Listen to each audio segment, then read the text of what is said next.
Let's talk cars and trucks, shall we? This is what my shop looks like now, at the moment. Now it seems like I got plenty to do here, but go ahead and throw some more video here and do some talking and be back in a little bit. Hey, welcome back to my channel. In my last video, I talked about one of my rims being damaged and I'm waiting on it. I'm still waiting on it. It's supposed to be here later today, so I'm going to attach that to this video and stuff. But I had gotten an email saying my part was on its way. It didn't specify what was on its way. It just said my part is on its way, my replacement part. I'm like, cool, my rim's going to be here really quick. And it's kind of funny what I ended up with. I'm going to show you here in a second. Yeah, I was waiting for that replacement rim, and this is what the company sent me. 5 lug nuts. I thought, where's my rim? So I called them, and they said, let me look at the computer. And the lady says, yep. The guy on there put down replacement rim, but somehow between him and these shipping, someone out in the warehouse or something grabbed lug nuts. And she told me, just keep the lug nuts. We'll get that rim out to you right away. Like I said, it's supposed to be here today. We'll see. And my last video, I was talking about how a car's stance is, how a muscle car should look. This, to me, is how a muscle car should look. Now, there are pro touring. I get it. All 4 kind of low to the ground. But this is what I like. Nice little rake. Nothing too crazy. Just nice little rake. The front, I had gotten different springs for it just to drop it a few inches.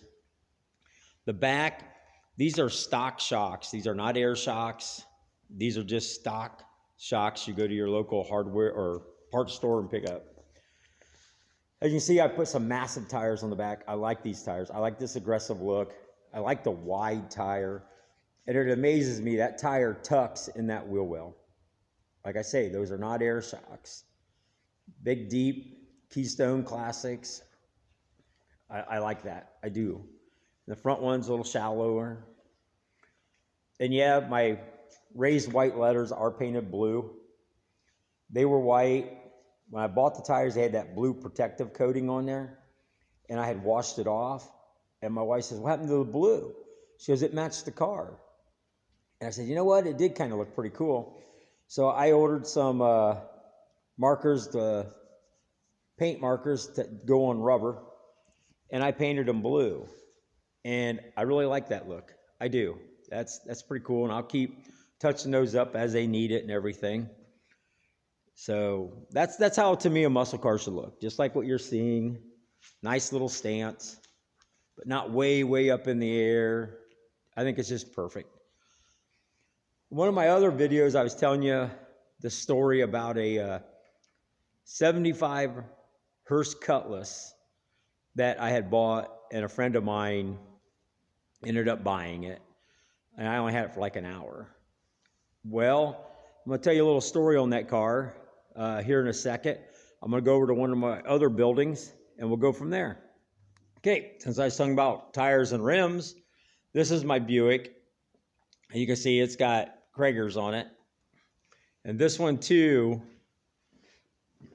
has the wide Kragers on the back, wide tires, and the skinny tires in the front. Again, muscle car. Jacked up. That's how they're supposed to look, unless you're going, like I said, you're going pro touring, a little bit different. But if I just give you a shot of these wheels and tires, and as soon as I get my tires and get those mounted and get the firebirds put together, we'll get some video of that. Back in a little bit. Okay, back. Here is the actual car I had bought for $5,000. Now, my friend has not done any paint work to it. No tire work, nothing like that. Just interior and rebuilt the motor.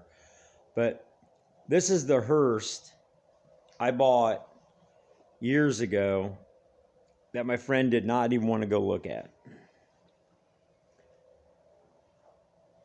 Very, very sharp. T-tops, swivel bucket seats. It's a nice car.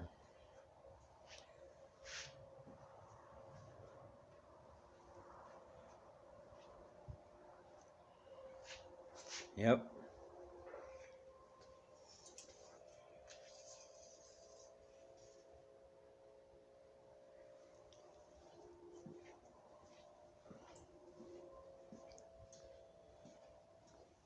Inside.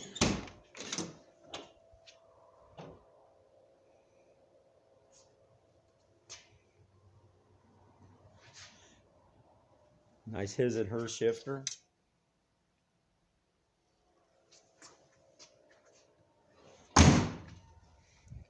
But yeah, this is the car I bought. This was one of my stories.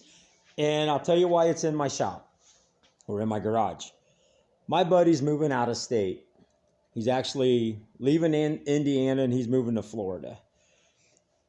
And everything happened so quick for him. He got a job. His girlfriend got a job down there. They ended up selling their place here. I mean, everything just moved really, really fast for him. So he had to have some place to put it since they sold the place. And I told him, hey, I've got room. I'll keep them until you're ready to ship them down to Florida.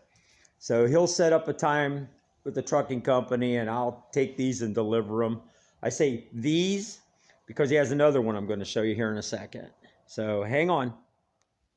Okay, here's his other car. Yes, it's dusty. Yes, it's dirty. But this is his 75 442. Now, he's had this forever, before I even met him. He had it redone.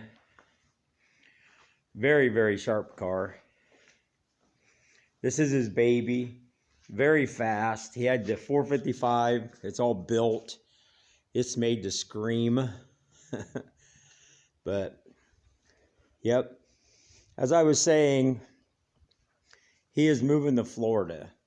And I'm going to be shipping these cars out whenever the trucking company and him decide when they want to do it together, because he needs to get settled down in Florida and find a home down there, because right now he's just going to live in a motorhome that he owns. But yeah, super, super sharp car. Very, very nice. Nice car. Fast. But yep. That's the second car. And no, I've never owned this one. No, I never tried to buy it.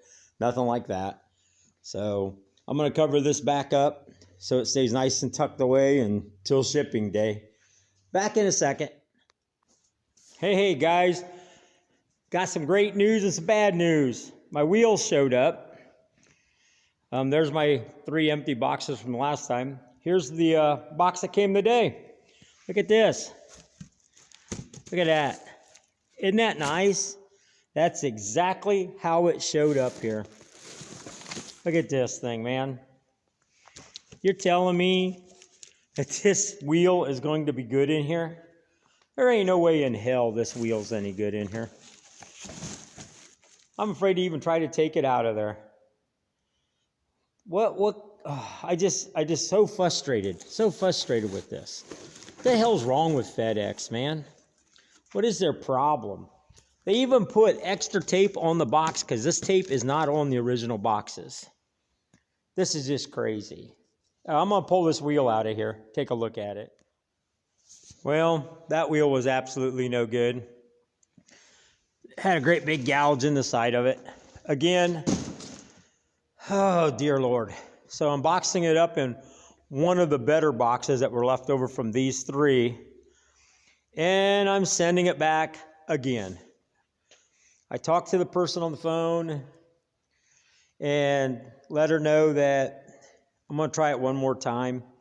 If this doesn't work out, I'll order from a different company and order one wheel. And maybe they won't send it FedEx. I even asked her that when her shipper gets ready to send the box, just wrap the entire box in duct tape and I'll cut it out of there. That way it'll be good when I get it. So that's where I am. If you enjoy my videos, please consider subscribing if you have not already. Later.